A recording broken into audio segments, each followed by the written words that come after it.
চলো নতুন দিন নতুন আরও একটা ভিডিও তোমাদের জন্য।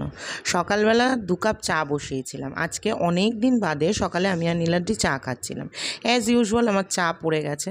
তো চলো আজকে নীলাদ্রি আর আমি চা একসাথে খাই, খাওয়ার পরে শুরু করব কাজকর্ম। আসলে আজকাল সকালবেলা নীলাদ্রিকে টিফিন দিয়ে সমস্ত কিছু করে ও তো সকাল সকাল বেরিয়ে যায়, যার জন্য না ব্রেকফাস্ট করার পরে আর চাটা খেতে চায় না। তাই জন্য আমি প্রত্যেক দিন এখন প্রায় একা একা চা খাই। কিন্তু আজকে একটুখানি সময় পেয়েছিল নীলাদ্রি সকালবেলা ঘুম থেকে উঠে, সেই কারণে দুজনে একসাথে চাটা খেলাম। তো চা খাওয়ার পরে শুরু করে দিলাম কাজকর্ম। আজকে বহুদিন বাদে আজকে একটু ভেটকি মাছের কাটা চচ্চড়ি করব। আগের দিন যখন বাজারে গিয়েছিলাম তোমরা দেখেছিলে না, ভেটকি মাছ নিয়ে এসেছিলাম, তবে এই কাটাটা একটু সাইজে ছোট, চচ্চড়িটা একটু বড় সাইজের ভেটকি মাছের যদি কাটা হয় তাহলে বেশি টেস্টি হয়। তা আমি কিভাবে কাটা চচ্চড়ি বানাই বলো তো? সবার প্রথমে এটাকে একটুখানি মানে যেমন করে মেখে ঠেকে একটু কড়া করে ভেজে নিই। এই ভেটকি মাছের কাটাটা একটু কড়া করে ভাজতে, ওই যে দেখতে পাচ্ছ চাগুলো গড়িয়ে গড়িয়ে কেমন করে পড়েছে। তারপরে জিরে ফোড়ন দিয়ে একটু ডুমো ডুমো করে আলু দিয়ে আলুটাকে একটুখানি ভালো মতো ভেজে নিই।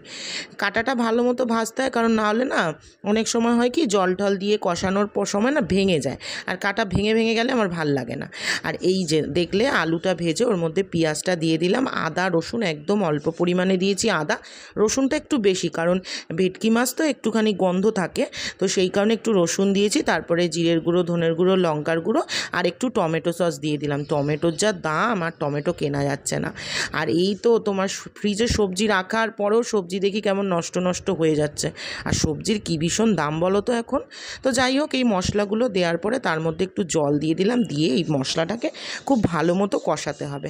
আমি যে রান্নাগুলোতে একটু বেশি গ্রেভি গ্রেভি করি না, ওই রান্নাগুলোতে আমি পেঁয়াজটা খুব বেশি ভাজি না।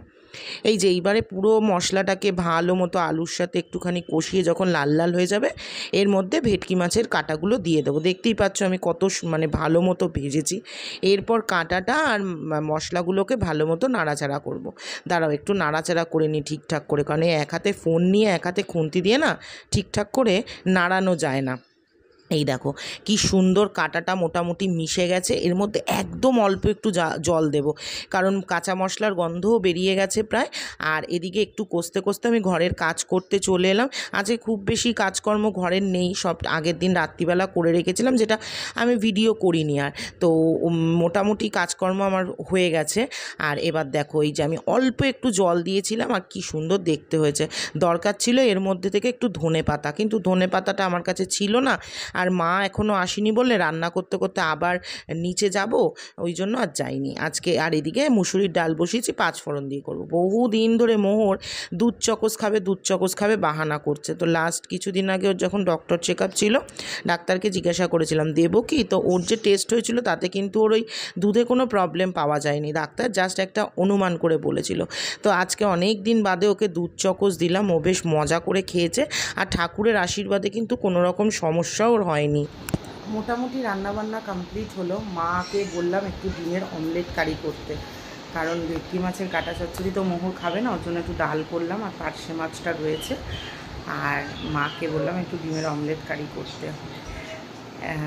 কি বলবো, প্রচণ্ড এক্সাইটমেন্ট কাজ করছে।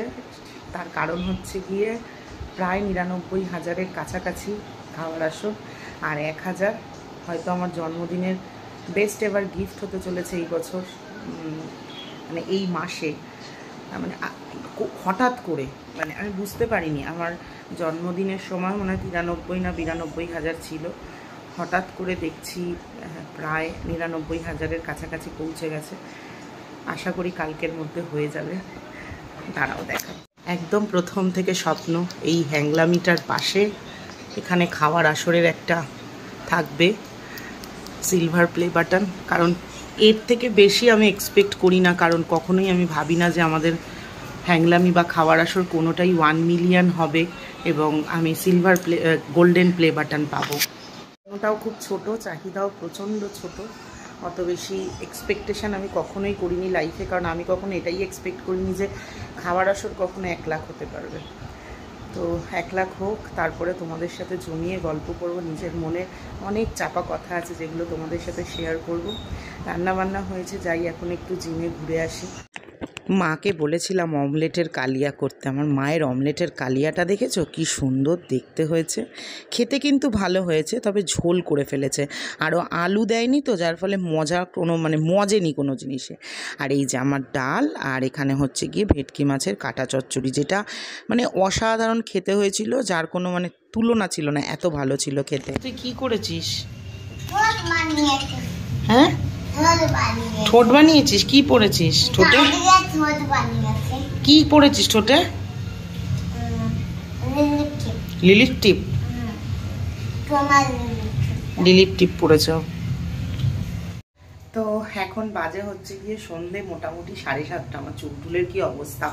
তো এখন আমরা খাবো হচ্ছে গিয়ে চা, খেয়ে মোহরকে নিয়ে যাব রথের মেলায়। মাঝখানে একদিন আগের বৃহস্পতিবার দিন নীলাদ্রি আর মোহর গিয়েছিল, কিন্তু আমি যেতে পারিনি, শরীরটা ভালো ছিল না বলে। তো চলো চাটা খাই, গিয়ে তারপরে যাই মেলাতে।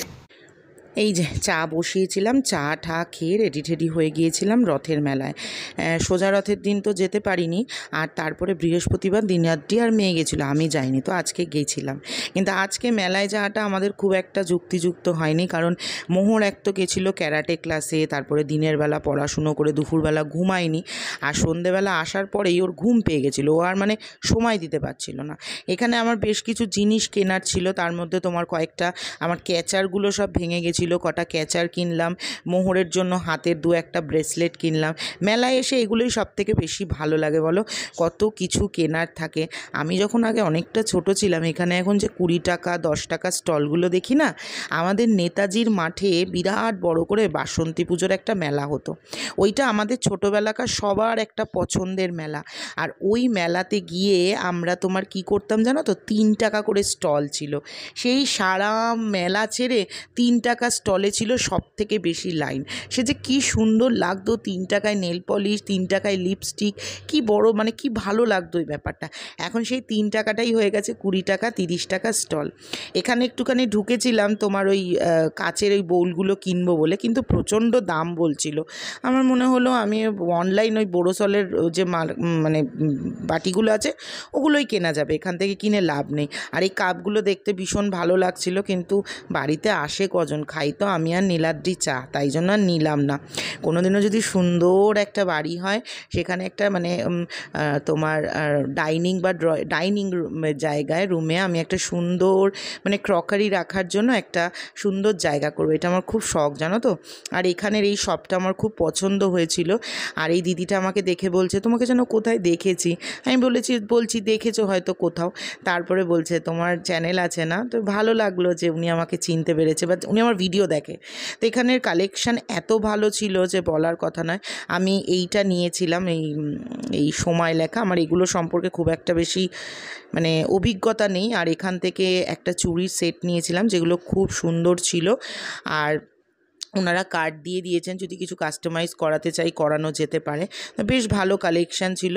আর মোহর এখানে শুধু এই টয় ট্রেন না, এটাকে কী বলে, ড্রাগন, এটা চড়েছে। তবে এটা আমি বেশি ভিডিও করিনি, কারণ বাচ্চাদের এগুলো দিলে ভিডিও না ভায়োলেশনের এগেনস্টে চলে আসে, ওই জন্য তোমার ভিডিও বন্ধ করে দেয়।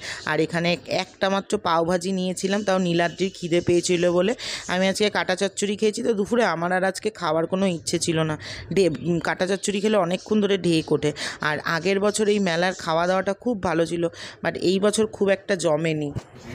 তো ফাইনালি তোমাদেরকে একটা গুড নিউজ দিতে চাই, সেটা হচ্ছে গিয়ে কার ছেলে, মুকেশ আম্বানির ছেলের বিয়েতে আমাদেরকে ইনভাইট করেছিল, আমরা যেতে পারিনি। তো আমাদের বাড়িতে পার্সেল করে খাবার পাঠিয়ে দিয়েছে। বিশ্বাস হচ্ছে না, দেখাচ্ছি, চলো দেখাচ্ছি তোমাদেরকে। আমাদের বাড়িতে রিলায়েন্স থেকে আম্বানি আমাদেরকে খাবার পাঠিয়েছে। চলো, এই হচ্ছে গিয়ে খাবার, দাঁড়া শোনা, এই হচ্ছে গিয়ে খাবার। দেখো, এই লেখাটা আসছে না।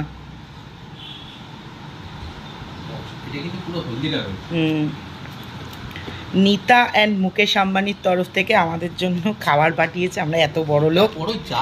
হ্যাঁ দেখেছি, ও দরকার নেই, সবাই জানে। দাঁড়াও খাবার দেখাচ্ছি, দেখো। আমরা যেহেতু ফুড ব্লগার, ওরা তো জানে, মানে মুকেশ আম্বানি তো জানে আমরা ফুড ব্লগার, এই জন্য আমাদের কি কি পাঠিয়েছে একটু দেখিয়ে দিচ্ছি তোমাদের, দাঁড়াও।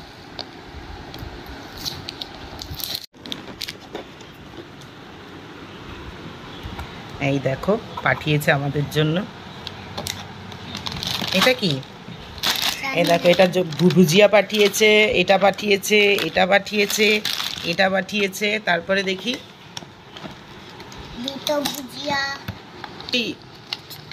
সুইটস কিছু আছে, এই যে পিওর ঘিয়ের সব মিষ্টি, আর এটা সিলভার কয়েন আছে। ও আচ্ছা, এই একটা সিলভার কয়েন দিয়েছে, বাহ, গণপতি বাপ্পা মোরিয়া। পিছনটা দেখো, পিছনটা ফরএভার, দেখেছো তো। চলো এখান থেকে একটু একটু ভেঙে খেয়ে নিয়েছে, তা আমাদের জন্য মুকেশ আম্বানি যে মিষ্টিটা পাঠিয়েছে সেটা তোমরা একটু চেখে বলি, একটু খোলো, নীলাদ্রি খেয়ে গপ গপ করে খেয়েই যাচ্ছে। এই হচ্ছে গিয়ে মিষ্টি, একটু খেয়ে খেয়ে টেস্ট করি আর তোমাদের বলি। হ্যাঁ, আমি তো মিষ্টি খুব একটা খাই না, আগে এটা খাই, সব জানে হলদি। তো চলো সবার প্রথমে এটা খাই। বাবা কি মিষ্টি, ভালো খেতে, খাওয়া যাবে না বেশি মিষ্টি।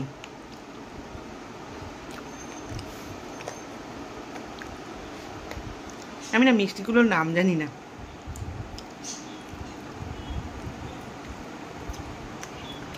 ভালো খেতে, দাঁড়াও এবারে এটা ট্রাই করি।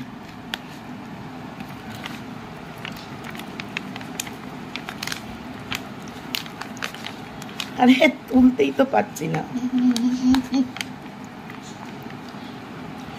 বাপরে,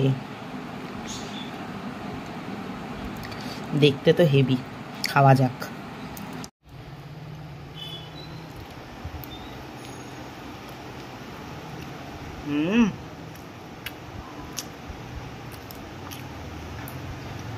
কি আছে এর মধ্যে বলতে পারবে?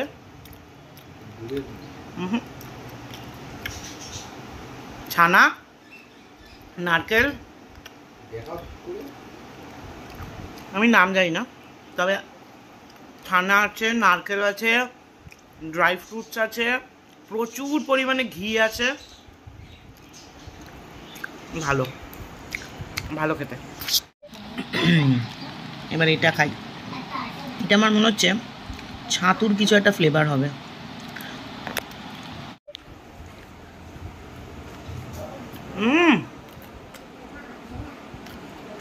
এটা বেস্ট, একদম কম মিষ্টি, ভিতরে পুরো আমন্ডে ভর্তি।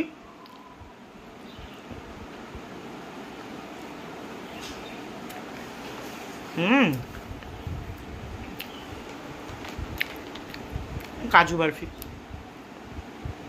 খাই না আমি, দিয়ে দিলাম মিষ্টির রিভিউ।